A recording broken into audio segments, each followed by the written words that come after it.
পেছনে কি ওটা লন্ডন ব্রিজ পূজা? ভাই রে ভাই, মানুষ এগুলা গোপন রয়ে কেমনে বলেন তো? সম্প্রতি লন্ডন গিয়েছিলেন অবিশ্বাস, তা তো সবারই জানা। কিন্তু পূজাচুরি কেন গিয়েছিলেন জানেন তো? জানেন না, তাই আজকের এই ভিডিও নিয়ে এসেছি। আর কেন গিয়েছিলেন জানতে হলে দেখতে হবে পুরো ভিডিওটি। দেখাচ্ছি একটি ছবি, সেটি মন দিয়ে দেখুন। বলুন তো ছেলেটিকে? ছেলেটি হলো বাংলাদেশের বংশগত লন্ডনের এক নেতার ছেলে।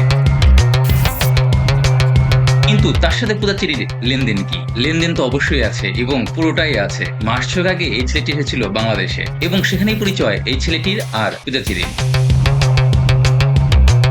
তারপর জল ঘোলা হয়েছে কতদূর সেটা সবাই জানা। প্রথমবার বয়ফ্রেন্ডের সাথে দেখা করতে গিয়েছেন, এটা তো আর এমনি ব্যাপার না। কিন্তু অবিশ্বাস গেলেন কি কারণে?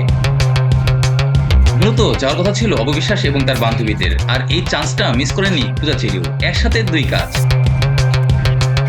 তা যাই হোক, সত্যি মিথ্যা সেটা সময় বলে দিবে। আপনাদের কেমন লাগলো সেটা বলুন। ওটা নাকি সত্যি নাকি এটা মিডিয়া গসিপ? আমাদের অবশ্যই কিন্তু কমেন্টস করে জানাবেন, এবং চ্যানেলটি সাবস্ক্রাইব করে রাখবেন এবং লাইক দিবেন।